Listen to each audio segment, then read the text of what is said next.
Are we seeing a run on the Silicon Valley Bank right now?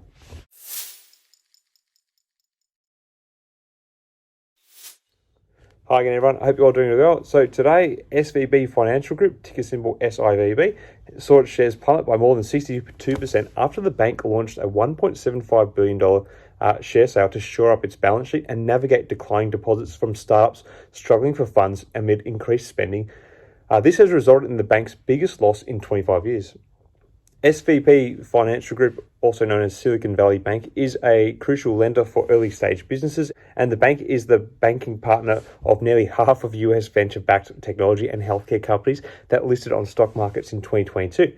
However, the recent fallout of a relentless increase in borrowing costs by the Federal Reserve over the last year, as well as elevated inflation, has led to a funding winter in the startup industry, leading to reduced deposits at SVB.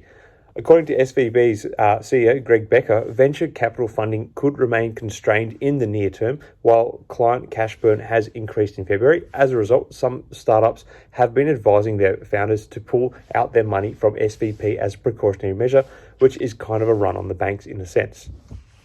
The bank's CEO has been calling clients to assure them that their money with the bank is safe. However, the fact that some startups are advising their founders to withdraw their money from the bank as a safety measure indicates that there is some concern among startups about the bank's financial situation. However, I'm not sure if they're the most informed to be able to make such a call. The precautions being taken by these startups are understandable given the current situation in the startup industry. With funding becoming scarce, it's only natural for companies to be more cautious about where they store their money. However, the precautionary measure could also exacerbate the problem for SVB. If more startups begin withdrawing their money from the bank, it could lead to a further decline in the bank's financial stability, aka a run on the bank. The ramifications of this situation are being seen in the stock price of SVB as well as other banks. SVB's stock fell almost 63% to its lowest level since August 2016. The bank's reduced 2023 outlook and the launch of the share sale have resulted in this significant decline. The decline in SVB's stock price has raised concerns among investors about broader risks to the sector.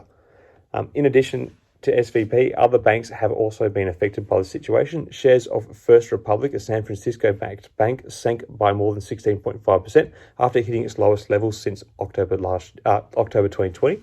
Bancorp dropped by 12%, and SPDR S&P Regional Banking ETF slid by 8% after hitting its lowest point since January 2021. US major banks were also not immune, with Wells Fargo down by 6%, JP Morgan Chase down by 5.4%, Bank of America 6%, and Citigroup 4% lower. The stock has evaporated over $80 billion in stock market value from the 18 banks, making up the S&P 500 Banks Index, including a $22 billion drop in the value of JP Morgan as the headline.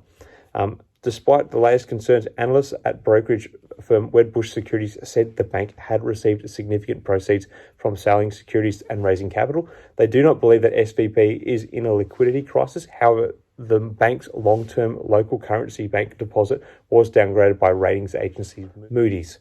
It's important to note that while the situation at SVB is concerning, the bank is not alone in this. The funding winter in the startup industry has affected many banks as well.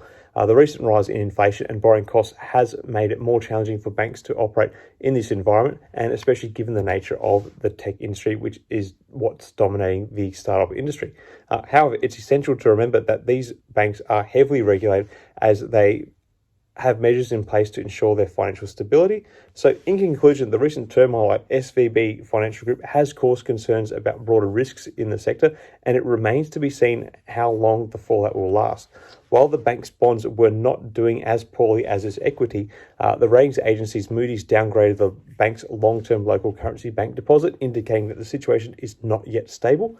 It is clear that the bank is taking necessary measures to shore up its balance sheet and navigate the current funding winter, but the impact on the broader industry is uncertain.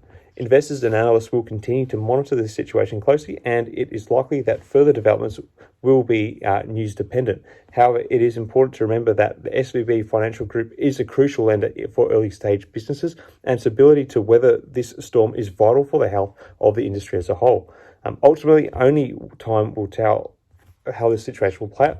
But for now, caution and vigilance are the watchwords for the investors in the banking sector, it would seem. Anyway, let me know your thoughts on the whole situation in the comments below. I'd love to hear from you. Until next time, everyone, may the markets trade in your favour. Cheers.